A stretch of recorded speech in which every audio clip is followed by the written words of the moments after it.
And a reminder, the first 30 minutes of this podcast are available on Apple, Spotify, YouTube, Google, and many of the major platforms. The full podcast is available at www.patreon.com/SRBmedia. SRBmedia.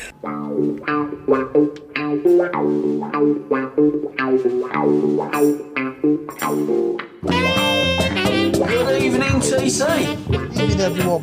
And welcome all to our weekly podcast, Terry Curran's Curran View with the Idlevilles, but Mr. Terry Curran. Steady away, TC. A bit different today. It is our 150th, our 149th together, because the first Curran View you did it with Chris. Yes, I did, that's right. I just can't believe this is our 150th. Time just absolutely flies by. Absolutely. And I'm in Chris's studio today. I've got no heat. I've got no bed, no cat, no TV, but at least I can look at you, T, and we're going to chew the fat over football like we always do every week. Magic moments, what have you sourced for us? Again, it's been a cracker. Listen, you can go down to the Conference League and there's absolutely some sublime goals there. Yeah. I mean, I was going to pick both of your two goals, what you liked. I thought, well, it's not fair because, I mean, I looked at that Santos and that Nuno Santos for Sporting and his Rabina. Yes. And then I looked at May's goal, which is both of them are just incredible. I thought, well, I'm not going to nick them. I'll let you talk your way through them. I've gone for the Odegaard goal for Arsenal at Fulham. Yeah. Pulls it down on his knee. What gives him time is the control, and then it gives him space because he just knocked it into the right thing. And he's playing outstanding for Arsenal. I mean, they got him from Real Madrid, and Tom said to me, "This kid's going to be a hell of a player." But now he's settled in, and Arsenal playing really well. They look of a great team at the moment in time. Arsenal. How good is Odegaard? Because when they bought him, I remember specifically these pundits saying, oh, he ain't going to fit into the English game. He's a little bit lightweight, but what a player. What a left foot. It reminds me very much in the same way as what Liam Brady done for Arsenal with that left foot. Well, he hasn't half turned them round. I mean, especially he was under a lot of pressure, you know. He won the FA Cup in his first season, and that's his first job. He didn't get a big club. He got one of the major clubs in the Premier League, in Arsenal, you know, wins trophies. I mean, he was bought by Real Madrid as the next wonder boy, you know. But when you've got Real Madrid, you've got that many top players. He was only a kid. Sometimes it is hard to break into it. But he's come to Arsenal, and he's now looking the player that Real Madrid were expecting. But you know, when you've got that touch as a player, what happens then is people then know that you're not going to. I mean, if you haven't got a great touch, then your second touch is a tackle. Yeah. And players like him, have got that sublime touch. It gives them time, space. But it all helps when you're playing in a team. And, I mean, they hit that little blip, but it was only a little blip. It weren't for 4 or 5 weeks, was it? You know, and now they've turned it round. And I still think Manchester City is going to win it. But, they're going to have to kick on because at the end of the day, Arsenal are matching them toe for toe. And they're 5 points clear at this moment in time. His first touch is in his head, isn't he, Odegaard? He looks at the picture. He knows where he wants to play the ball. He can pick out a nice, simple pass. He likes to play that risky pass. And the way that he's just... His balance and his weight is on that right, and he just whips that left foot round and puts the ball through. And I've seen him do that on a number of occasions this season. I think for me, he is the best player, or the player that I've enjoyed watching the most in the Premier League this season. I think he's an absolute genial type of player, and I can almost see them cogs ticking around in his brain when he gets on the pitch. I think, therefore, I play. He's that kind of footballer for me. He's getting now on a par with Kevin De Bruyne at Manchester City. And when you get midfield players what can thread that killer pass through, and you're right, what you're saying there is the great players, they see 2 or 3 passes in front of them and they see the space where they can squeeze that ball through with the right weight of that pass. I mean, no disrespect to pundits, some of them have been great players. But I do see why they don't make good managers or great managers, because they don't think outside the box. I watched our training over the years, and that's still not changed. It's still not changed one little bit. We put the emphasis on working hard and giving 100%, where the Continentals, the South Americans, they look on technical ability, right, and taking a risk, But then you have to balance up the team itself. The team has to be balanced. And on top of that, what you've got to have is the players, what can open the door, but at the same time, they've got to be able to close spaces down when they haven't got the ball and read the game. And when you look at all the elite managers, that's what they do. I mean, people go on about coaching, I go on about coaching and look at it. But at the end of the day, when you're signing these type of players, they've already got the ability. What you've got to do is get the balance of the team right and say, right, this is how we're going to play. This is what we're going to do when we haven't got the ball. And when we've got the ball, go and express yourselves. Absolutely. My magic moments, it is Cheltenham, by the way, this week. Have you had a flutter? Do you like the horses? I know you like the greyhounds. Yeah, I do like the horses. Have I had a flutter? No. 2 people asked me for a tip. Ran second. Fast or slow, I gave it yesterday. My friend Lee, who I interact with, a Portsmouth fan, and Danny, is it Dewhurst? He's in Australia. He said, have you got anything for Cheltenham? So I had a look, which was yesterday, but I've been running about today. I've taken my brother to pick a car up today, so I've been running about majority of the day. Well, we're on about Cheltenham. The greatest thing I've seen at Cheltenham this week is Alpha May's goal. I mean, he scored a brace the weekend, but that second goal where he's got the ball, the fullback... I'm going to interrupt you, but if that had been Messi or Ronaldo or Pelé or George Best or Zidane... Yeah. Because that's how good it was. Or a Premier League player. Yeah, but they still wouldn't have got that recognition like with Messi and all them. You know what I mean? Yeah. I know what you're saying. We see lots of Premier League goals, and from the bottom half of the table. But if that was any of them that had been showing that goal week in, week out for the next 5 or 6 months, that's how good a goal it was. And the technique. I mean, he's got the ball. He's hit it up, and he's seen the keeper, and then with his other foot, he's just lobbed him. Tremendous vision. You have to see it to believe it.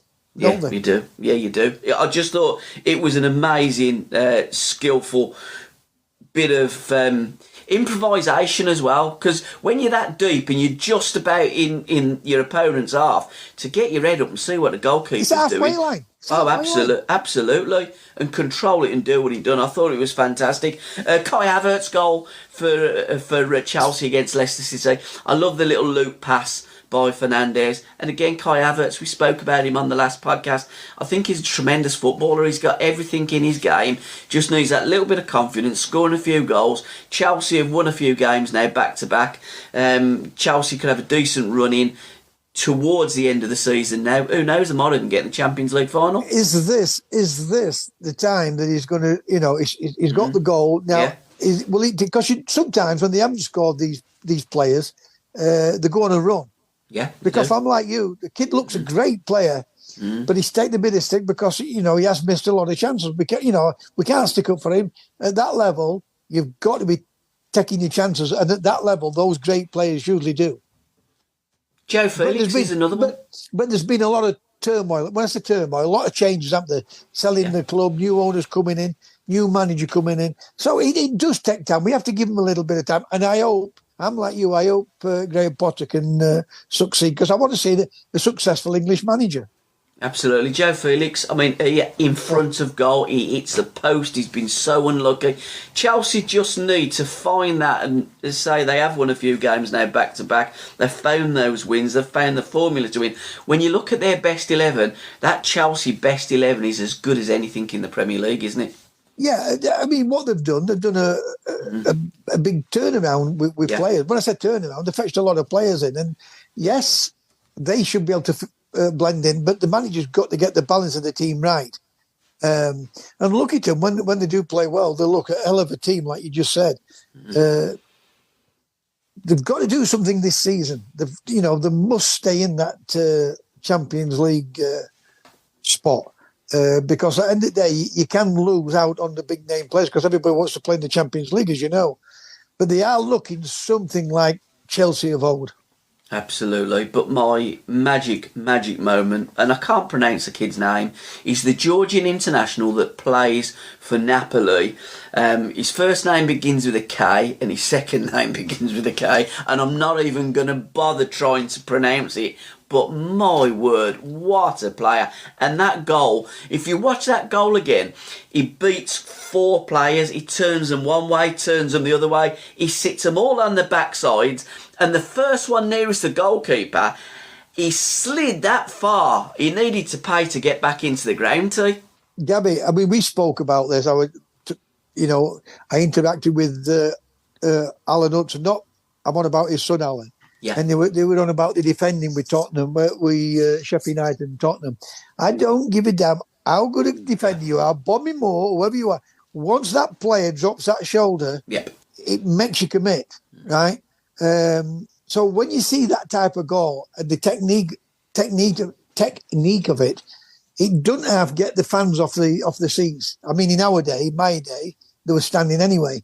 But when you see that, that's what the fans want to come and see, don't they? They want to see people beat people. They want to see spectacular goals. And by the way, with having the TV cameras up down the country, all over the world, to see these goals, it's brilliant to be able to see it. That's what I do like about the modern day football now. And also what I like to see too is when I see players like that, I'll watch them again. So when Napoli are playing, I'll turn it on and I'll watch Napoli because I think this fella is absolutely top draw. I'd love to see him play in England.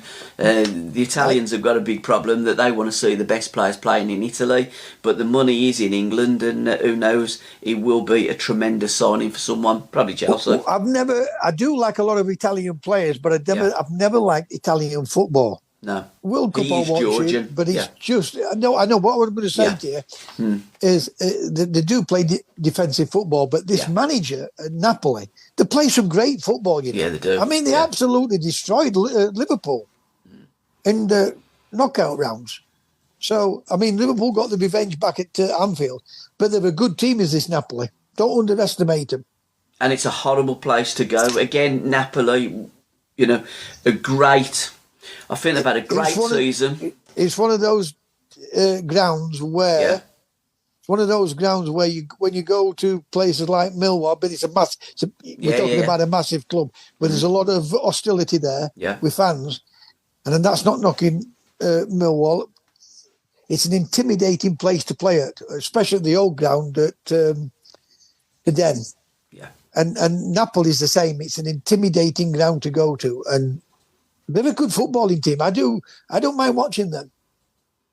Yeah, again, Chelsea, Napoli, Manchester City, Bayern Munich could end up that those are the 4 semi-finalists in this season's Champions League. Well, don't underestimate Real Madrid. Again, Madrid, playing against Liverpool tonight, 5-2 at Anfield. I mean, again, flying. They were 2-0 up, and I had Liverpool at half time. Yeah. I know, but it was incredible how they turned it round. And phenomenal. But for 20 minutes, football. 50, yes, exactly. I mean, I hear a lot of people say, why did they sit back? No, when you're losing, the teams come out and want to, try and get an equaliser. And then they fall into the doldrums of it, But Liverpool have been up down this season, haven't they? I think it's incredible. I mean, they beat Manchester United by 7, and then they go to Bournemouth and get beat. Currently tonight they're playing against Real Madrid. I haven't got a TV. I'm in Chris's studio. I've got, as I said at the top of the show, I've got no eat, no TV, no cat, no bed, no nothing. I'll keep you informed. Thanks, Steve. But I actually can't see Liverpool getting anything from this game tonight. It's a tall ask. I mean, it'd be like trying to climb Mount Everest without any climbing gear. I think that's how bad and how difficult a challenge it is for Liverpool last night. What was a very easy challenge last night, which I thought might be a difficult one, was Manchester City playing against Leipzig, RB Leipzig, who were on a decent run of form themselves. Manchester City just absolutely blew them away. And Erling Haaland, I don't know what they fed him on before the game, perhaps raw steak. Listen, that result and that performance last night was as good as I've ever seen Manchester City play. And I've seen the play some great football under Pep Guardiola. They do have great players, but they're a half decent team in Leipzig, and they've just made them look. I mean, they would have. If you would have known how decent a team they are, that Leipzig, you'd have thought, what are these doing in Champions League? Yeah. But Manchester City, it just destroyed them. It's like that Liverpool game against Manchester United. When you look at that, United first half didn't look bad. They looked competent. They looked as though they could. Well, they looked as though they were going to go in at half time winning. And then second half, Liverpool were brilliant. United were poor, but you can say Leipzig were poor, but absolutely City last night were electrifying. Brilliant to watch. And the atmosphere last night there, the sound coming back from the TV were unbelievable. And it looked as though the Man City fans now are embracing the Champions League because they haven't had the best runs in the Champions League. I don't mean City, but the fans, there's always been a little bit about anti-Europe and things that are going on and still currently going on with Europe and Manchester City, but they were in full voice. They were even doing the Poznan, and Kevin De Bruyne I thought was absolutely sublime. It's not often that a player will score 5 goals in a game yet another player is man of the match, and I know they give it to Haaland, but for me Kevin De Bruyne was man of the match last night. Thought he was fabulous. I mean, he was back to his best last night. I mean, he's had a kick up the backside through Pep Guardiola. He said, I've never seen Kevin give the ball away as much, but it was bang on last night. He was sublime, but you're right. I've never seen that where when somebody scores 5 goals, he doesn't get man of the match. And also, like, the whole of the team. I mean, again, I posted up last night, some people actually do believe Man City are better without Haaland. I absolutely can't believe that. Go on, sorry. No, I just think the kid is absolutely phenomenal. I get it that he's not the greatest of actual technical ball-playing central strikers, but that kid's frightening. He's 6'4", 6'5", built like a brick outhouse. He puts so much effort into everything that he does. His pace and all for size of frightening. It is frightening. But let's go back to what you were saying there about... Is City a better team? Right. Yes. When you look at it, they have been a bit different, but they still managed to be going to a quarter-final now of a Champions League, second into Premier League, and still in the FA Cup. So they're going for 3 things again this season. Now, they're the same pundit, right? What are saying, if they signed Haaland, they need to sign Haaland because they're one dimension. If they signed Haaland, they'll win everything. They soon don't have to change their mind. Yeah. And these are great. These have been great players. I always revert back to David Silva. Too small, not strong enough. And then all of a sudden, what a wonderful player David Silva was for Manchester City. And he got all the accolades. That's why we're no good at management nowadays. It's something radically wrong with them. What they're not seeing, I don't know. They want to go on effort and 100%, that type of thing. And I'm thinking, you've got to put... If you don't work to get the ball back when you haven't got it, you'll come croppers, right? But if you don't give the ball away, like City don't give it away, but I've not seen Haaland play bad. Every team, whoever they are, every team have a little blip. Yeah. But Arsenal are playing exceptionally well this season. That's why they're top of the league. And they have to play exceptionally well because this Manchester City team... is the best in Europe. It's one of the best in Europe, if not the best in Europe. Manchester City versus world champions Argentina. Who wins? My money be on Man City. Man City. Yeah. And not because it's I just said Manchester City. Yeah. For me, they're the best team in the world. I think they're absolutely amazing. Last night, superb, 7-0. What a way to get into the quarterfinals of the Champions League. Book Corner TC in association with myfootballbooks.com. The first book that I want to talk about tonight, 3 games in May and a 20-year odyssey that defined Sir Alex Ferguson's Manchester United by Rob Carlos. I've done a podcast with Rob. It is out on all the socials from today, so you can access it on all the usual Apple, Spotify, etc, etc. But again, the treble. I think Man City will win the treble this season. Manchester United in the 1898-99 season won the treble. But for me, they didn't win the league before that season in 97. It was Arsenal that won the league. So they went into the Champions League, but they wasn't actually champions. So what I'm saying is, in old money, they wouldn't have been in the European Cup. So when the European Cup teams, they win the treble, for me, that's the proper treble. But a great achievement, and the only English team so far that's done it. I'm hoping Man City can emulate it. But your memories of Sir Alex Ferguson and those, particularly those 3 games in May, won the league, won the FA Cup, and then beat Bayern Munich. Well, I backed Man United to win the European Cup, but I threw my ticket away.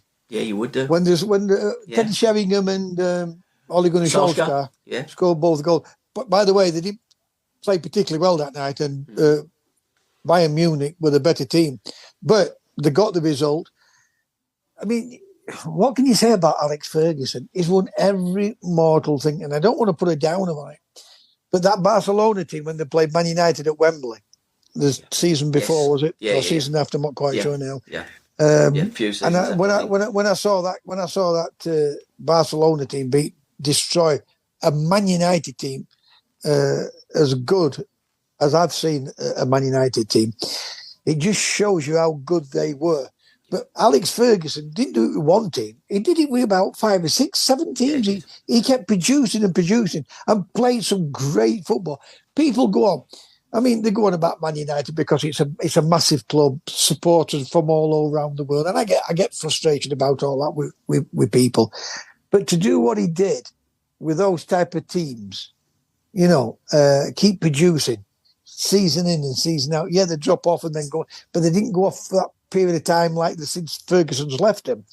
He's produced some great teams, some great players, and had some great players. Van Nistelrooy's, Giggs, your Beckhams, Ronaldo's. Stamp. You can go on, Roy Keane's. It's incredible what he's done at Man United. Me, I'm a big, massive Clough fan, but he outdoes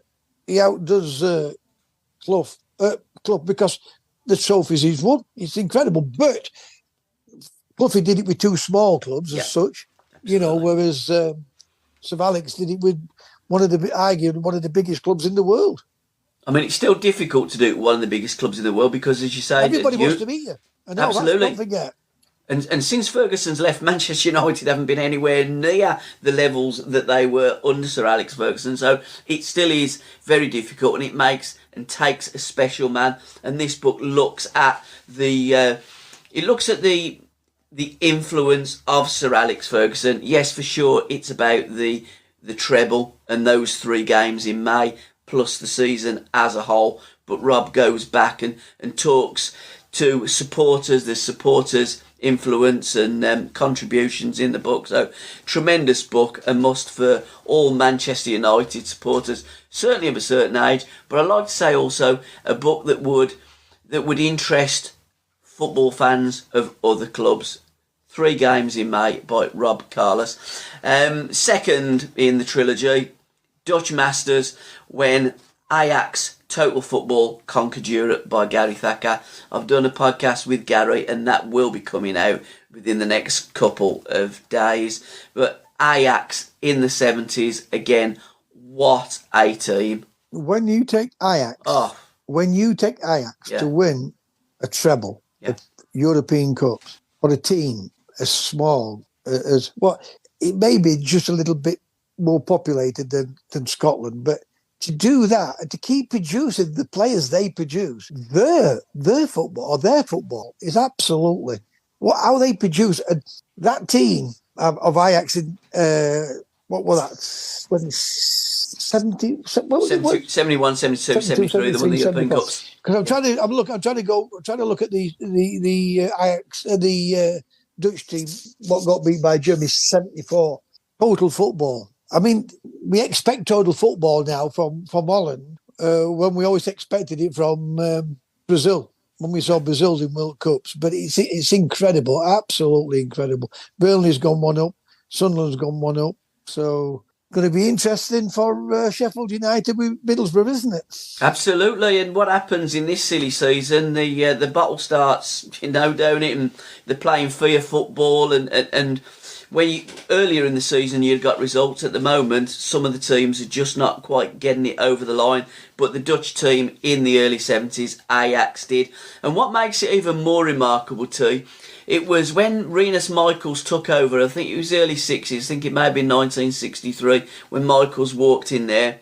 They were a part-time side. They wasn't a professional football team. Pete Kaiser was the first professional footballer to play for Ajax. Johan Cruyff was the second. He absolutely transformed it. They got to the European Cup final in 1969 and got beat 4-1 by the great AC Milan side.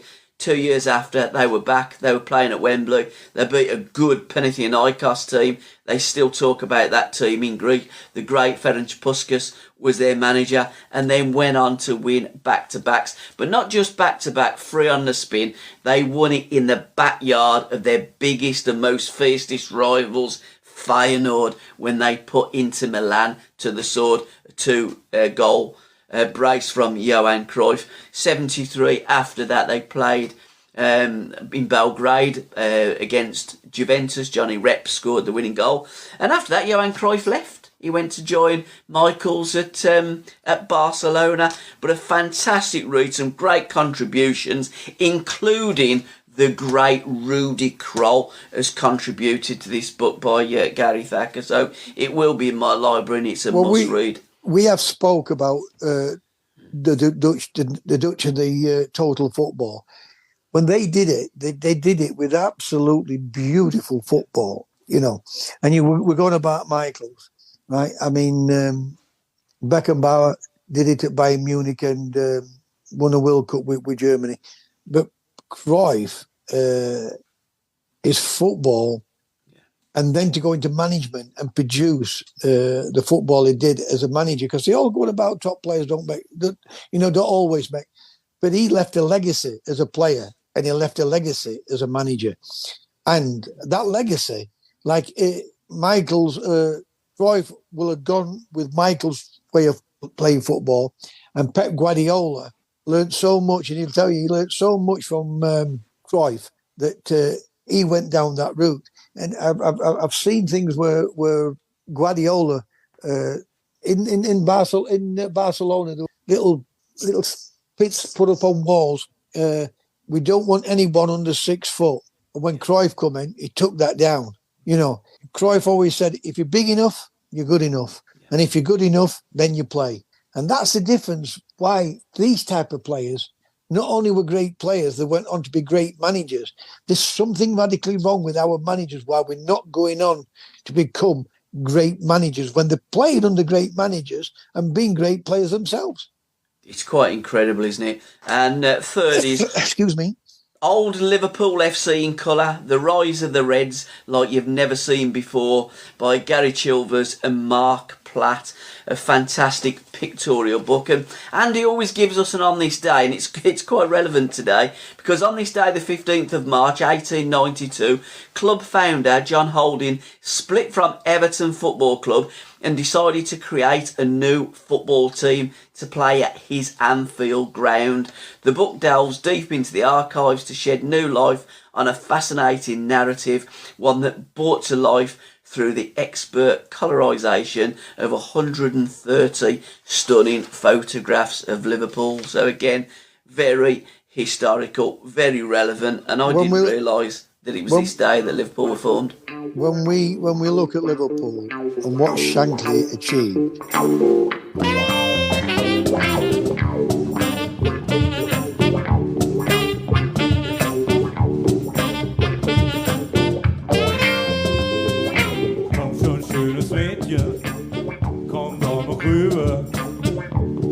represent you.